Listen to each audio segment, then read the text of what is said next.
there's another unique play that I think is interesting, and then I'll let you kind of move on to the next topic here. But there are eSports cards as well. I don't know if you've Yeah. seen these, but the Mountain Dew eSports cards are actually moving at a pretty extensively priced section of the card maps. So if you end up finding yourself with some of the Mountain Dew eSports cards, you should probably hold on to them. Yeah, I've heard of those, and I've actually heard of well, so every Friday night I get sort of like this feeling that I need to buy cards. and Just the Friday and night so itch.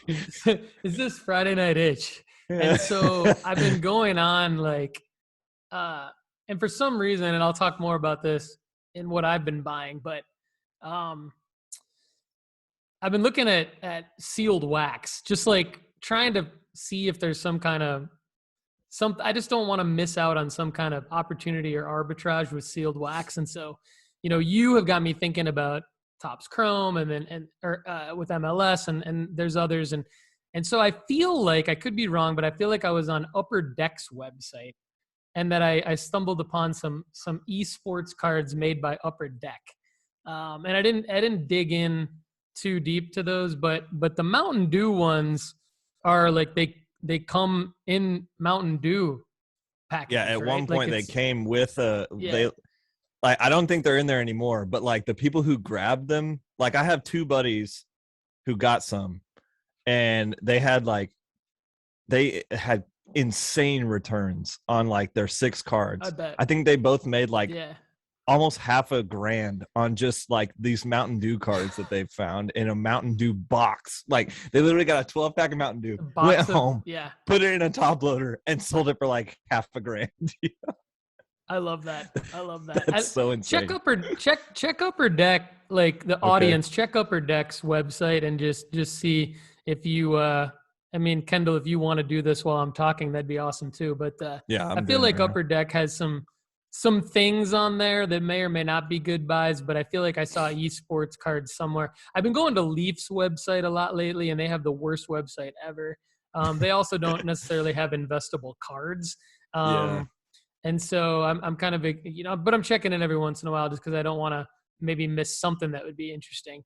And then of course I'm on Topps and Panini's website a lot. So my buys, well, before I get into my buys, I do want to say I think that Kendall, you have such interesting plays that we should do the way that we did. And listeners, if you haven't checked out the episode that Kendall and I did called Bowman for Dummies. We've gotten a lot of good feedback on that particular episode, actually.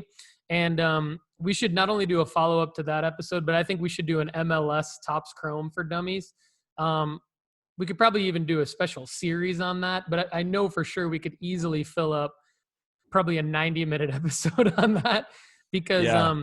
Kendall can kind of connect the dots between what he's talking about with sort of the MLS being sort of a pseudo farm club for the other leagues around the world, as well as the not only the U.S. men's national team, but maybe even other national teams for the World Cup. But it's like pseudo farm club in the respect that true sports card investors will recognize like MLS Topps Chrome as the player's true rookie card, I believe. And so I think that is something that we should do like a real deep dive into. Yeah. If you're up for that, we should plan out that episode and do that, and drop a note in the comments if you'd like us to do that, and we'll definitely work on it. And I can bring up player specifics, that like this would be like the A group of echelon that you should look for, B group, C group, speculative ads, guys that are going to need a big break, but could potentially be, we could kind of break that down into a lot of ways. So that would actually, I'm super pumped about that actually. So okay, we should just do it anyway. Let's do that. Who cares what they want? I mean, similar to how and we had a bankroll management segment too, where you kind of broke down like goats, heroes, and flyers. I think we could break down this this Topps Chrome MLS into like top chase, like good value, and then flyers. And yeah, who cares what you all want? Kendall and I are going to do it, but we think you're going to like it anyway. So Speaking of who cares interestingly, what you all want, I've got this. You see this horse coming out of my neck? Kind of looks like a big Johnson. yeah. This is my wife. This is my wife's painting. And props to whoever dropped a YouTube comment about the show being really good, but me having this weird phallic-looking horse coming out of my face. I wasn't gonna say it. So while Kendall's laughing, I will say that one of these days I will be in a room that's more of my own room when I do this show, and I will actually care about what's behind me. But until that day, I don't really care. So you're going to see this penis horse jutting out from my neck. Man, that's so funny. Golly. That's why I blurred my background, because I actually also have a penis horse in the background that I'm just embarrassed of. Dude. Well, in the Topps Chrome MLS, kidding. we're going to both reveal our peni horses. And oh, that's so funny. More reason for you all to check out that upcoming episode. Dueling penis horses. Yeah. We should make that on. We'll get a whole different type of SEO on our video. So. Yeah, we will. We're not.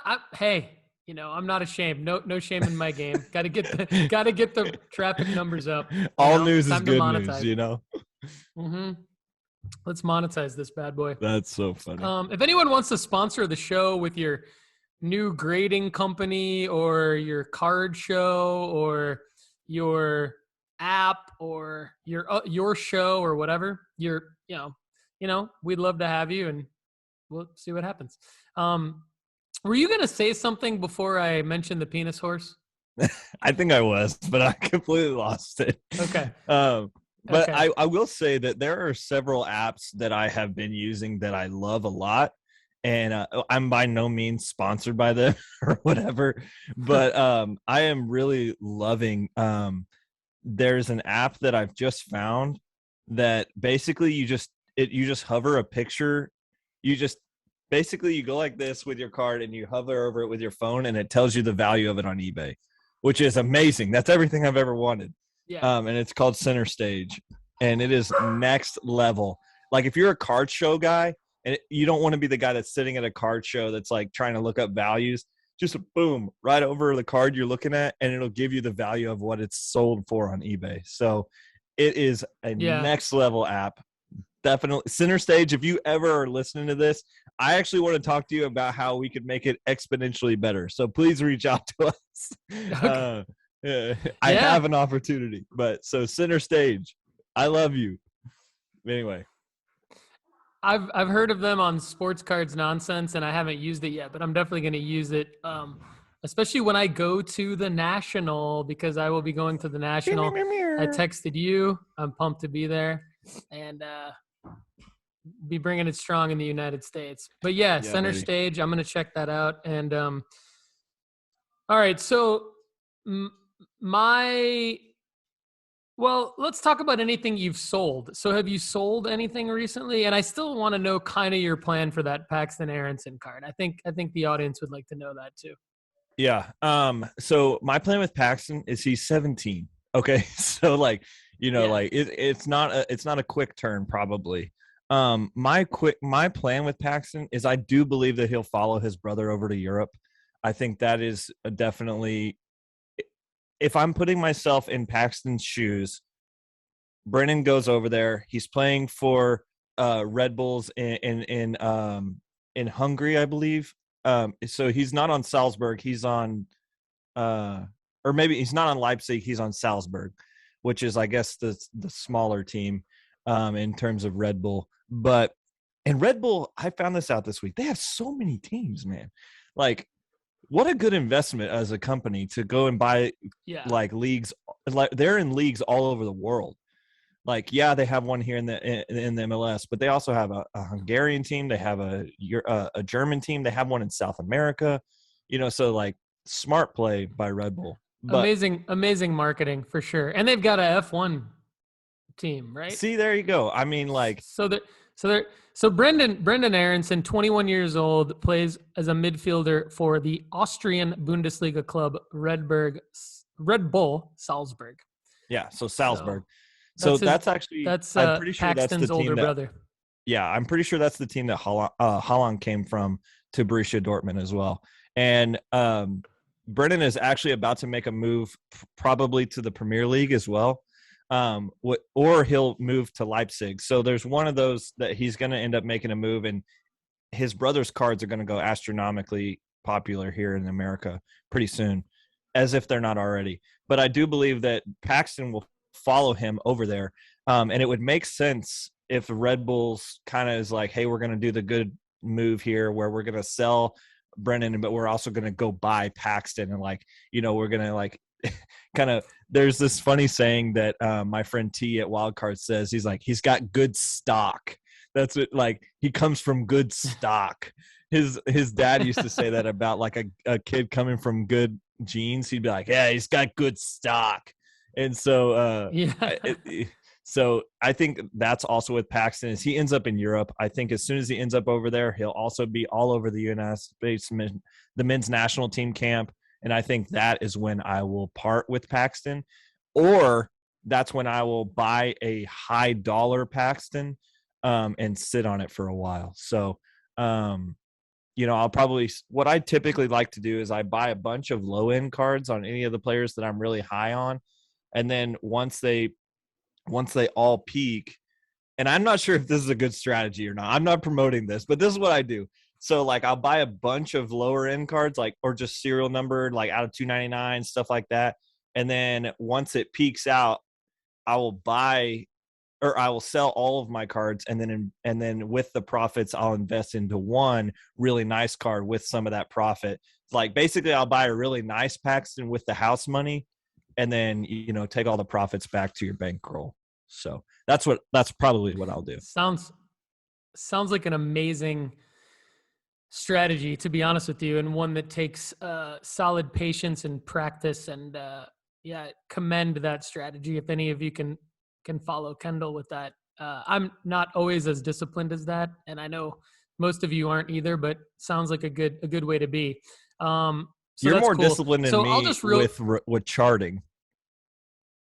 Yeah, I do. I've always been that way with every project I've ever worked on. And so sports card investing is no different for me. It's like, I want to know exactly what I'm doing at all times, and tracking what I have done is very important to me. And I think that does help me. What it does is it helps me remember. So for example, like when I'm writing, I'm constantly telling myself how to spell the person's name over and over again. And it makes me a faster writer because I don't have to look up how to spell someone's name. And that's kind of what I'm doing. Partially with my charting, it's to like run the numbers and understand where I am, of course, profit and loss wise, but it's also to kind of like burn in my brain what to buy and what not to buy at particular prices. And also when I'm creating content, to not have to look up how much a card has sold for and all that. Cause when I'm writing it down, it's like I'm remembering it. So yeah, I'm definitely charting things out consistently. And or join the Facebook group at sportscardstrategy.com. We are brought to you by Market Movers app by Sports Card Investor. If you really, really like the show and you want to get access to the best place to track the data of your entire collection, go to marketmoversapp.com and use the promo code NOOFFSEASON to not only save 20% on your fees, but also help give the show a little bit of funding. And check out the Sports Card Investment Report. Let me know what you think. All you have to do is go to nooffseason.com. And if you do upgrade for the $20 a month package, you will get all of the rankings 1 to 100. You will get the full reports as well as the play for each card. So I'd love for you guys to check that out. Love it. Kendall and I will be back. We need to get T to share this episode because we talked about him way too much. I want to send you guys some more cards for wild cards. It's good stock. We need to send more cards from No Offseason to wild cards, so you can either rip them or just insert singles into packages that you send out to people. We'll